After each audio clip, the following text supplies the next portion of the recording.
જય શ્રી કૃષ્ણ મિત્રો, આપ જોઈ રહ્યા છો યુટ્યુબ. આપ સૌનું મારી યુટ્યુબ ચેનલમાં સ્વાગત છે. મિત્રો, આજે આ વિડીયોમાં આપણે સાંભળવાના છીએ તારીખ 16 જાન્યુઆરી 2026 શુક્રવારના દિવસે આવતું વ્રત, કથા, મહિમા, પૂજન વિધિ અને આજના ખાસ ઉપાય. તેરસની તિથિ, ભગવાન મહાદેવને પ્રિય એવું પ્રદોષનું વ્રત કથા. પ્રદોષ વ્રત કથા મહિમા. જો આપને આ વિડીયો પસંદ આવે તો લાઈક કરજો, શેર કરજો, કમેન્ટ કરજો. આપ આ ચેનલ પર પહેલી વખત જોઈ રહ્યા છો તો સબસ્ક્રાઈબ કરી લેજો, જેથી આવનારા નવા વિડીયોની માહિતી આપ સુધી તુરંત પહોંચી શકે. ધન્યવાદ. ઓમ ત્રયંબકમ યજામહી સુગંધિમ પુષ્ટિવર્ધનમ ઉર્વારુકમેવ વંદના મૃત્યો મોક્ષીયમામૃતમ. બોલો શક્તિપતિ ભગવાન મહાદેવની જય. શુક્રવારે પ્રદોષ વ્રત. સ્વામી ભગવાન મહાદેવ અને શક્તિ દેવી પાર્વતીની પૂજા આરાધના કરીને ભક્તો મનોવાંછિત ફળની પ્રાપ્તિ કરી શકે છે. આ લોક પરલોક સાર્થક કરી શકે છે, કારણ કે શાસ્ત્રમાં કહેલું છે કે જ્યારે ઘોર કળયુગ આવશે, કોઈ વ્રતનો પ્રભાવ પણ નહીં રહે. ત્યારે પણ મહાદેવને પ્રિય એવું આ તેરસની તિથિનું વ્રતનો પ્રભાવ અવશ્ય રહેશે. આજે ભગવાન ભોળાનાથને બિલીપત્ર, પુષ્પ, ભાંગ, ધતૂરો, ધૂપ, દીપ, નિવેદ આદિ પૂજન કરવાથી પરિવારમાં સુખ સમૃદ્ધિ આવે છે. ભગવાન મહાદેવના મંત્ર જાપ પણ કરાય છે. આ પ્રદોષનું વ્રત એક જ દિવસનું હોય છે. ભક્તો આખું વર્ષ પ્રદોષનું વ્રત કરે છે. ઘણા ભક્તો 13 પ્રદોષનું વ્રત કરે છે અને ઘણા ભક્તો ઉંમરભર પ્રદોષના વ્રત તિથિનું વ્રત કરે છે. ભગવાન મહાદેવની કૃપા પ્રાપ્ત કરવા માટે, નકારાત્મક જીવનમાંથી દૂર કરવા માટે પ્રભુને પ્રાર્થના કરે છે, કારણ કે આ લોકના સ્વામી હોય ભગવાન મહાદેવ કે કૈલાસપતિ, જે ભક્તોનું તુરંત પ્રાર્થના સાંભળે છે. ભોળાનાથ પ્રદોષ પૂજા મુહૂર્ત છે શુક્રવારની સાંજના સમયે લગભગ 6 વાગ્યાને લઈને રાત્રિના 9 વાગ્યા સુધી. પૌરાણિક માન્યતા અનુસાર આ સમય શિવ પૂજન કરવાથી પ્રભુ તુરંત પ્રાર્થના સાંભળે છે. ભગવાન મહાદેવ કે જે ત્રિકાલદર્શી છે, ભક્તોને સર્વે ગુણ પ્રાપ્ત થઈ જાય છે. ભક્તો પ્રદોષનું વ્રત રાખવા માંગે છે તેઓ સવારે વહેલા ઉઠીને સ્નાન આદિ પરવારી શુદ્ધ વસ્ત્ર ધારણ કરે. ભગવાન મહાદેવની શિવલિંગ જો આપણા ઘરમાં, મંદિરમાં નાનકડા અંગૂઠા જેવડું રાખેલું હોય, તે ઘેરે પણ આપણે સવાર સાંજ પૂજા કરીએ છીએ અને શિવાલયમાં જઈને પણ મહાદેવની પૂજા થાય છે. આ પ્રદોષનું વ્રત જે ભક્તો કરવા માંગે છે તેઓ સાંજના સમયે મહાદેવની પૂજા અર્ચના કરી શકે છે.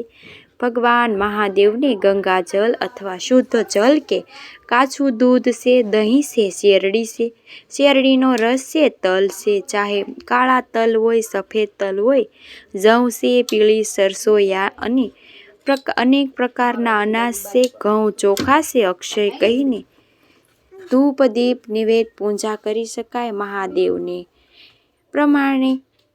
પ્રમાણે આ પ્રદોષ કથા સંભળાય છે. શિવ પુરાણ વાંચન થાય છે. શિવજીના 108 નામ, શિવ સહસ્ત્ર નામ છે. શિવજીની સ્તુતિ છે. જે આપણને કંઈ આવડતી હોય તે પ્રમાણે સ્તુતિ ભક્તો કરે છે અને શિવજીના મંત્ર જાપ કરે છે. રાવણ, બાણસુર, ભગવાન શ્રી હરિ, લક્ષ્મીપતિ નારાયણ આ પ્રદોષ કાળમાં ભગવાન મહાદેવની પૂજા કરીને ઘણા બધા વરદાનો પ્રાપ્ત કરી ચૂક્યા છે. આ પ્રદોષ કાળનું વ્રત છે, તેમાં ખાસ કરીને એક ટાઈમ ભોજન લઈ શકાય છે અથવા ઉપવાસ પણ કરી શકાય છે. 7 વાર પ્રમાણે પ્રદોષનું વ્રત જ્યારે પણ આવે છે તેનું ફળ અલગ અલગ કહેવામાં આવ્યું છે, તે પણ આપણે જાણી લઈ. રવિવારે આવતું પ્રદોષનું વ્રત, જે રવિ પ્રદોષ વ્રત કહેવાય છે, નિરોગી કાયા નિરોગી મન આપે છે. સોમવારે આવતું પ્રદોષનું વ્રત ઈચ્છા અનુસાર ફલ પ્રાપ્ત કરનાર છે. મંગળવારે આવતું પ્રદોષનું વ્રત, તે રોગમાંથી મુક્તિ દેનાર છે, સ્વાસ્થ્ય પ્રદાન કરનાર છે. બુધવારે આવતું પ્રદોષનું વ્રત, તે દરેક પ્રકારની મનોકામના પૂર્ણ કરનાર છે. ગુરુવારે આવતું પ્રદોષનું વ્રત શત્રુ નાશ કરનાર છે તથા શુક્રવારે આવતું પ્રદોષનું વ્રત સુખ સૌભાગ્યવતી આપનાર છે. શનિવારે આવતું પ્રદોષનું વ્રત સંતાન સુખ દેનાર છે. આ રીતે દરેક વાર પ્રમાણે પ્રદોષની તિથિ મહત્વ અલગ અલગ છે. જે ભક્તો કોઈ પણ મનોકામના અર્થે પ્રદોષનું વ્રત કરવા માંગે છે તે પણ કરી શકે છે. પ્રદોષના વ્રતનું મહત્વ એટલા માટે પણ છે, ભગવાન શિવજીએ માતા સતીને આ વ્રતની મહાનતા સંભળાવેલી છે અને વેદ વ્યાસજીએ પણ આ વ્રતના મહાત્મ્યને સંભળાવેલું છે. પ્રદોષ વ્રત વિધાન સૂતન છે, પણ આ વ્રતને કહેલું છે. પ્રદોષનું વ્રત કરીને ભગવાન શ્રી નારાયણે સુદર્શન ચક્રની પ્રાપ્તિ કરેલી હતી.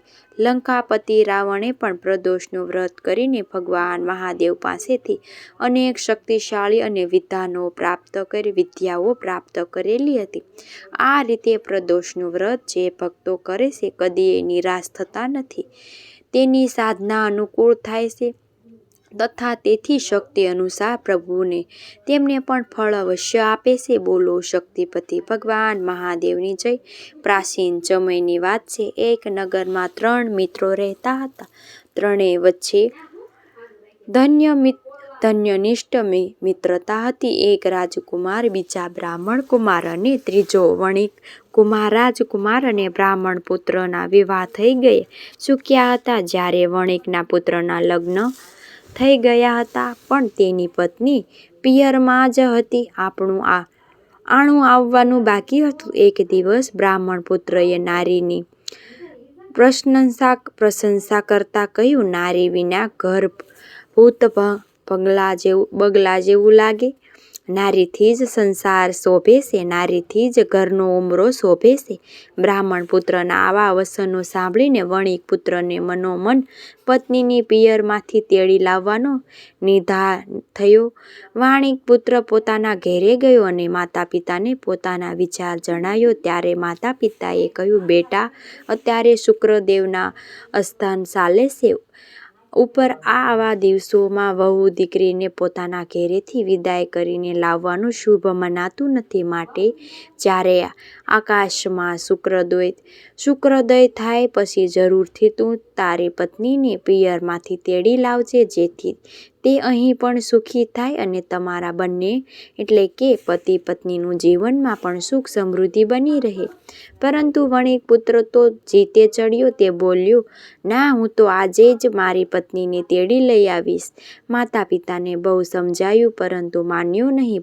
વણિક પુત્ર પોતાના સાસરે ગયો. તેના સાસુ સસરાને જ્યારે તેની ઈચ્છાની વાત કરી ત્યારે જમાઈને સમજાવવાનો પ્રયત્ન સસરાએ ઘણો કર્યો, પરંતુ બધું વ્યર્થ ગયું. છેવટે કસવાતા મને પોતાની દીકરી જમાઈને વિદાય કરી. સાસરેથી વિદાય લઈને પતિ પત્ની રવાના થયા. પહેલા સમયમાં ગાડામાં બેસીને જ એક ગામથી બીજે ગામ જવાતું હતું. ગાડું તૈયાર કરવામાં આવ્યું. રસ્તે જતા ગાડાને પૈયું તૂટી ગયું. પતિ પત્ની બંને ઘાયલ થઈ ગયા.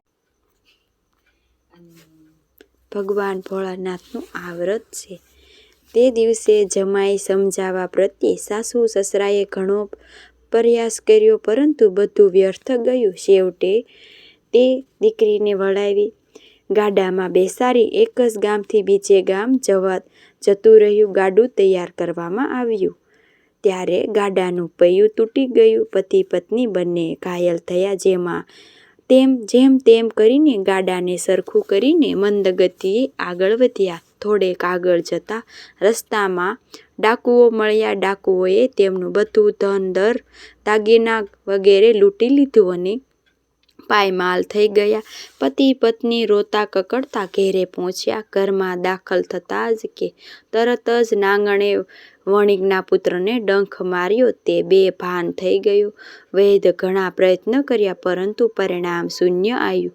વૈદ્યે વણિકને કહ્યું, ભાઈ, અમારું કામ દર્દીને સાજા કરવાનું છે, જીવન આપવાનું નહીં. તેઓ તે ઉપરવાળાના હાથમાં છે. મારું માનવું તો કે તમારો પુત્ર વધુમાં વધુ 3 દિવસ જ આ હાલતમાં જીવશે, પછી મૃત્યુ પામશે. જ્યારે બ્રાહ્મણ પુત્રને આ ઘટનાની ખબર પડી તો મિત્રના માટે મિત્રની લાગણી ઉપજી અને તે દોડીને વણિક પુત્ર પાસે આવ્યો. બ્રાહ્મણનું સંતાન એટલે કે વિદ્યા તેને કોઠે પડેલી હોય છે, તેમાં નવાઈ નથી. તુરંત બ્રાહ્મણ પુત્રએ પોતાના વિદ્યા આધારે વણિકને જણાયું કે તમારા પુત્ર પર સંકટ આવ્યું છે, કારણ કે તે પોતાની પત્નીને શુક્ર અસર અવસ્થામાં તે ત્યારે પિયરથી લાવ્યો છે. તેથી તેની પત્ની જો શુક્ર પ્રદોષનું વ્રત કરે, સંકલ્પ કરે, તેની પત્નીને ફરીથી પિયર મોકલી આપે તો જ તમારો દીકરો જીવત થશે. પત્નીએ તો તરત જ શુક્ર પ્રદોષનું વ્રત કરવાનો સંકલ્પ કરી લીધો અને વેલ ચડાવી તેમાં પોતાના પતિને સુવડાવીને પિયર તરફ જવા રવાના થઈ ગઈ. જ્યારે પત્ની પોતાના પતિ સાથે પિયર તરફ રવાના થઈ કે પત્નીની હાલત ફરી સુધરવા લાગી. પિયર પહોંચતા સુધીમાં તો તે પતિ એકદમ સ્વસ્થ થઈ ગયો. જ્યારે શુક્ર ઉદય થયો ત્યારે તો પોતાની પત્નીને લઈ પોતાના ઘેરે પાછો પરત ફર્યો. પછી બંને તે સુખેથી રહેવા લાગ્યા અને જીવ્યા ત્યાં સુધી શુક્ર પ્રદોષનું વ્રત કર્યું. મૃત્યુ પછી શિવલોક ધામે પ્રાપ્ત થયા. હે મહાદેવ પ્રદોષના સ્વામી, આપનું આ પ્રદોષનું વ્રત કરનાર, કથા કહેનાર, કથા સાંભળનાર સૌને ફળજો, પ્રસન્ન રહેજો, સૌની રક્ષા કરજો. હે પ્રભુ, સૌને સુખ શાંતિ પ્રદાન કરજો. બોલો ભગવાન શક્તિપતિ મહાદેવની જય. આજના દિવસે શિવલિંગની પર દૂધની કે ગંગાજળની અભિષેક કરવાથી મનની શાંતિ થાય છે, સંતાન સુખની પ્રાપ્તિ થાય છે. ઘીથી અભિષેક કરવાથી વંશ વૃદ્ધિ થાય છે.